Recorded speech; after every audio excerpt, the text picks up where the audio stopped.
Welcome back to Intro to Philosophy 1010, and this is the second video, and the reading is The Non-Existence of Individuality, and the translation is by E.J. Thomas. The first reading was the Katha Upanishad, which was the Hindu text, and it was the story of the Brahmin boy Nachiketa talking to the god of death, Yamaraj, in the underworld after his father somehow killed him because of a discussion they were having. You can refer back to that first video. At any rate, Nachiketa asked Yamaraj to tell him about what happens to a person after death, which was strange because he was talking to death personified. Nevertheless, Yamaraj explained to him that there is an eternal soul which has two poles to it, atman and brahman, and that the soul is eternal, and if you remain attached to sense desires, that the soul will reincarnate, transmigrate from one material body to the next, until it comes to realize the supreme end of the road, which is Vishnu, the supreme Atman, and that through yoga you can control your senses. Yoga meaning union with God, not necessarily body postures and breathing techniques, but also studying philosophy or an attitude of devotional love for God. Those are different types of yoga, and the goal is to return to an eternal relationship with the original soul, which is Vishnu. So, this is the Buddhist text. Buddha rejected, although a Hindu, he rejected Hinduism. He rejected the belief in an individual soul, or Atman. So the philosophy that he discusses, as Richard Bilsker describes in the introductory paragraph on page 17, this view is called An-Atman, which translates as no Atman. This is part of the Buddhist rejection of Hindu philosophy. So, as I explained in an earlier video, the nature of this book, the four fundamental questions, an introduction to philosophy, is that each fundamental question, and the first question we are going over now is who or what am I? It's arranged chronologically, and it alternates generally between theism and atheism, which are also related to rationalism and empiricism. Rationalism is usually a belief in an eternal soul, which is imprinted with eternal ideas or eternal forms of knowledge, and through reason, a human being can recall that information imprinted on the eternal soul. That knowledge comes from the soul.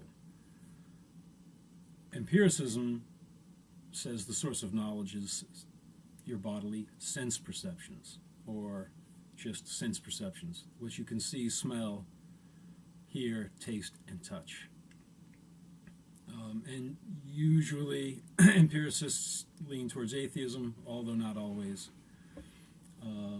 So the first reading we had was the Katha Upanishad, chronologically the earliest, also theistic. So around the same time was this Buddhist text, which is an atheistic text. Buddhism is atheism, although it is not materialism.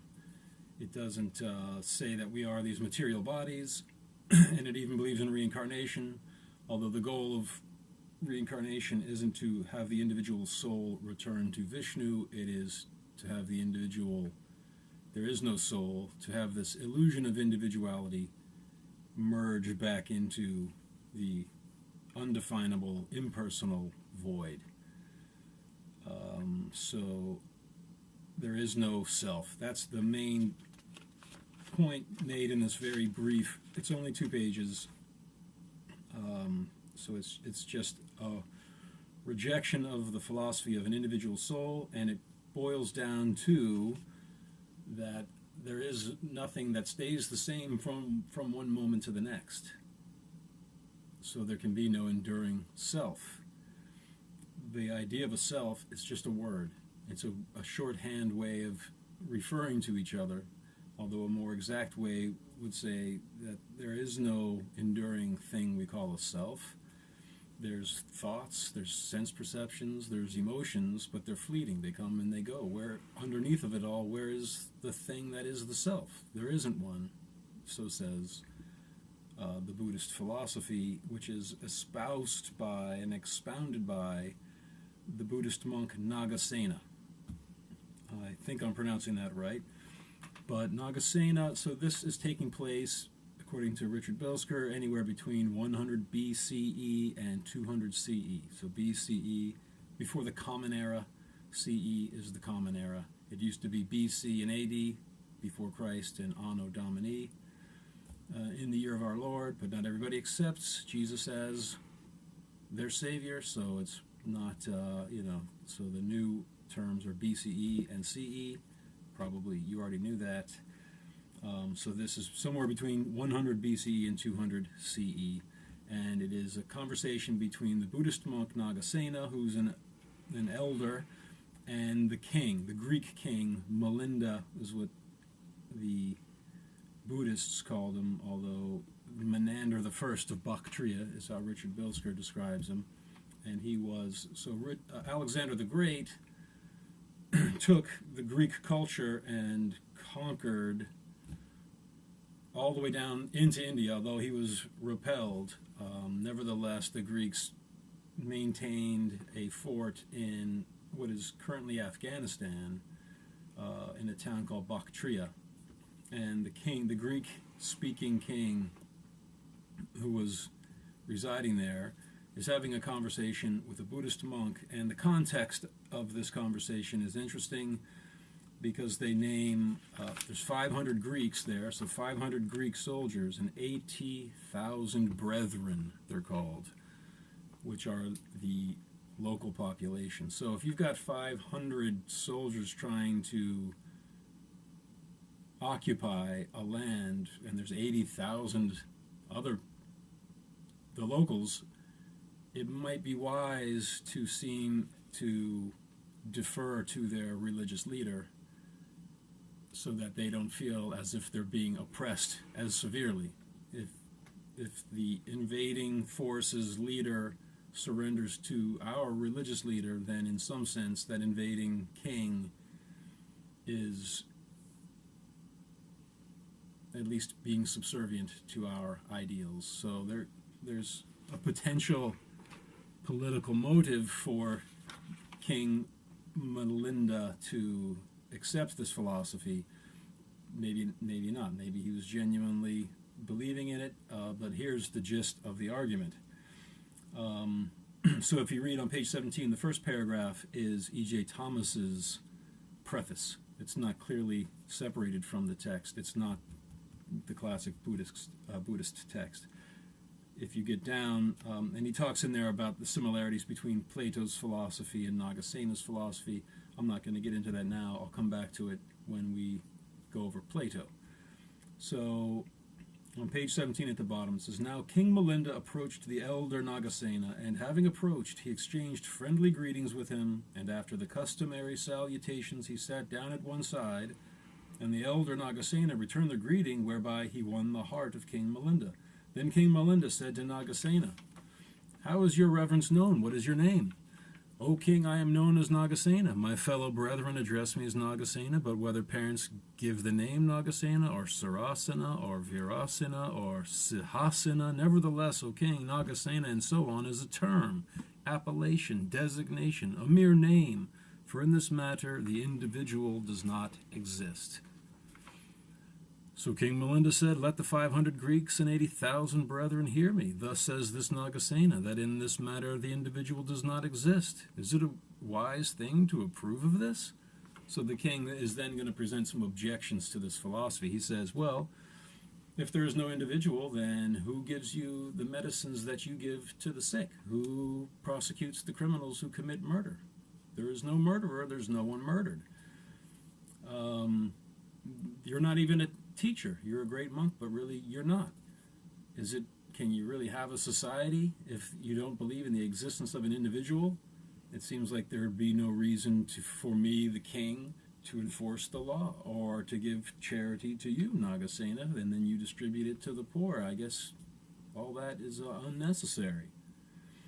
And then a strange thing happens that I don't understand on page 18. King Milinda kind of switches it around, because at first it was Nagasena who said Nagasena is just a name. There's no individual. Then the king says, well, there's problems if you believe that. Society might collapse, it seems, because no one could be prosecuted for any crimes and all the other reasons he gives. But then he says this, near the bottom of page 18. He says, Reverend Sir, I ask you and do not perceive Nagasena. Is Nagasena anything but a mere word? Who is Nagasena in this matter? You are uttering a falsehood. There is no Nagasena. Well, that is what Nagasena said, so I don't understand what just happened there. That's exactly the same phrase Nagasena used, a mere name. Well, King Milinda says, a mere word. There's no Nagasena. That was Nagasena's argument. So for whatever reason, it got flipped like that. In the bottom paragraph on page 18, then the elder Nagasena said to King Milinda, You, O king, are of noble birth and very delicately nurtured. When you walk at midday with your feet on the hot ground and burning gravel, treading the hard pebbles and stones, your feet hurt. Your body is wearied. Your mind is afflicted, and the consciousness arises that your body is pained. Now, did you come on foot or in a carriage? I did not come on foot, Reverend Sir. I came in a chariot. All right, so before we get on with the chariot analogy, notice how he was insulting King Milinda, calling him delicately nurtured, with his feet get hurt by the pebbles and stones. So he's taking little jabs at the king, probably to the satisfaction of the 80,000 brethren watching on. And then he gets down to the point, since your feet are so delicate, you must not have walked here, so you came in a chariot. Yes, I came in a chariot. So then Nagasena says, if your majesty came in a chariot, explain to me what a chariot is. Can the chariot pole be the chariot, O king? No, reverend sir. Is the axle the chariot? Is the flagpole? Is the wheel? Is the this? Is the that? No. He says, O king, is the chariot all of these parts? No, reverend sir. So you might think a chariot is when you put all the pieces together. That's a chariot. But even that, they say no. O king, I ask and do not perceive a chariot. Is chariot anything but a mere word? What is a chariot in this matter? Your majesty is uttering a falsehood. There is no chariot. So the king accused Nagasena of uttering a falsehood by saying he's Nagasena. He says there is no Nagasena. There's just these body parts and emotions, none of which are eternally united together. So you're uttering a falsehood. Nagasena says, you told me you came in a chariot because your feet are too weak. But there's no such thing as a chariot. It's just a word. So then he says, you are the first king in all India. Of whom are you afraid in uttering a falsehood? Why do you have to lie? You've got no one to impress. You're the most powerful man in all of India. So why are you lying and telling me you came in a chariot? Let the 500 Greeks and 80,000 brethren hear me. Thus says this King Milinda, that he came in a chariot. But when he's asked to show me the chariot, there's no chariot. And so in the end, King Milinda applauds Nagasena's wisdom and accepts his philosophy that there is no self. So the discussion questions on page 21, which are the exam questions as I explained. And before I go over these two exam questions, it's a short reading, so there's only two questions. Let me just remind everyone about the due dates. So I know this is a fast-paced class, and I know there's a lot of reading. So the class starts on May 29th. This video I'm recording on May 28th. I'm going to be putting it up soon. So there's 31 days in May. The first assignment is not due until June 6th, and that's a journal.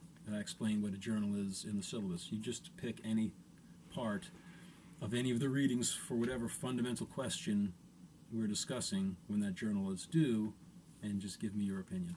And you're more than likely to get 100% on a journal. Just pick some topic from one of these readings and express your opinion about that. That's the first one of those. There's 6 journals is due June 6th. The next assignment is due June 10th, And that's the main post for discussion 1. And the discussion question is up there. Your main post is due on the 10th.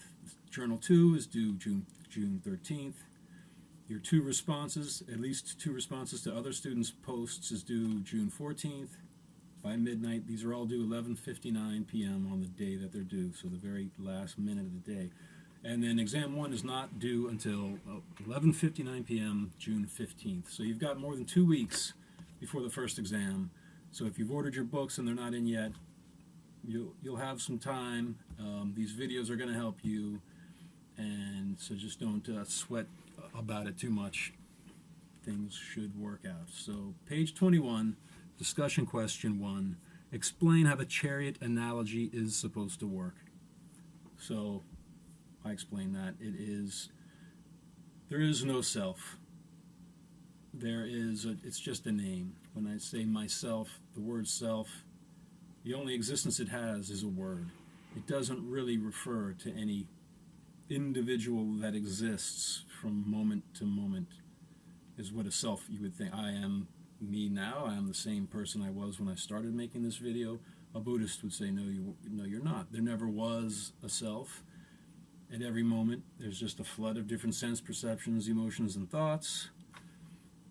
In the same way, there is no such thing as a chariot. What do you really have? A bunch of different parts assembled together temporarily. There was no chariot before the parts were put together. The parts are put together, you could say, well, that's a chariot. But even then, it's not the same chariot from moment to moment. If you look down at the atomic level, electrons are whirring around, things are in constant motion. It's never the same from one moment to the next.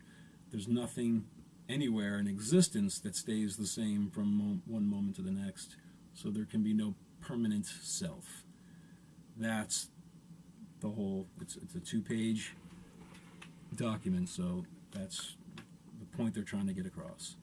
Discussion question 2. Compare the Buddhist view of Anatman to the Hindu conception found in the Katha Upanishad. Which position do you think is better argued? Why? Explain. So, that question, which position do you think is better argued, you might believe one to be more true, but the other to be better argued. If you're watching court hearings, you might think someone's innocent, but you might say, but the other lawyer was a better arguer and made it seem like that person's guilty. So it doesn't necessarily, for you to think that one or the other of these first 2 readings is better argued, doesn't mean you think one or the other is more true. It doesn't necessarily mean that. It might mean that to you. So the Katha Upanishad, the philosophy of Atman, I discussed that at the beginning of this video. I'll briefly go over it again. According to the Katha Upanishad, the self is an eternal soul, which they call Atman and Brahman. It has these 2 sides. I compared that to the particle wave paradox revealed by the 2-slit experiment in quantum mechanics. That parallel was pointed out by the founders of that theory. It's not me discovering that. It helps, I think, to understand what the Hindu concept of Atman is. It's Atman, a particle of personal consciousness, and Brahman, a wave of impersonal potential for where a personal particle might appear were it to be observed. So, and not only do they believe that each of us is this eternal soul, but that there is a supreme soul whom they call Vishnu. And if Vishnu desires, Vishnu can reveal. Vishnu is the original Atman. Atman can reveal itself, himself, to whomever he chooses. And it's more likely that Atman will reveal himself to someone who has surrendered to somebody else who's already realized their identity and their difference from Atman. Yamaraj was such a person, so Nachiketa learned from him. So the Buddhist view is no, there is no Atman, there is no, well, they kind of, it would seem, are more likely to believe in Brahman, this impersonal, underlying potential for existence. That's less against the Buddhist rejection of Atman. But they do not believe there's any individual personal self that remains the same self from one moment to the next, let alone eternally, which is the Hindu conception. So they don't believe in an individual personal self, they don't believe in an individual God, and although they both believe in reincarnation, and reincarnation isn't even discussed in this first text, so you don't have to discuss that. We will have other Buddhist texts and Hindu texts, and we'll discuss the Buddhist and Hindu conceptions of reincarnation later. But the main point is, if you compare these two, the philosophies are, one believes in an eternal self that stays the same from moment to moment, and the other rejects that idea. So the next part of the question, which position do you think is better argued? You might say, I think the Buddhist philosophy is better argued because it's simple and it's straightforward. Here's a simple metaphor, here's my simple point. That's it. The Katha Upanishad is a longer story, it's a dialogue. They develop the cosmology a little more elaborately just because it's a longer reading. So you might say, I think the Katha Upanishad is better argued. They give more details. They're both dialogues. So there's no right or wrong answer about which do you think is better argued, but explain why you think the one is better argued than the other. And also, when you are taking your exam, it comes from these discussion questions. At the end of each reading, you'll have a selection to choose from. It helps you to get a better grade if you use short, pertinent quotes and tell me the page number that you've got it from, and that will help you get a better grade. So the next reading that I'll do a video for is Plato's dialogue, Phaedo, which describes the day Socrates was forced to drink hemlock in a prison cell in Athens. And we'll see it's very similar to the Katha Upanishad. Plato, he's writing a dialogue between his master, his spiritual teacher, Socrates, who had been executed, and the people who were with him on the day he died in the prison cell. And he believes in an eternal soul that reincarnates. He believes in God. A lot of similarities with the Katha Upanishad. As I said, the book is chronological for each of these fundamental questions, and it alternates between theistic and atheistic, or rationalist and empiricist. It varies a little bit, but we saw the Katha Upanishad, theistic, it's the oldest. The Buddhist rejection of the Atman philosophy, and then Plato, which is very similar to the Katha Upanishad again. So that will be the next video. Thank you for watching.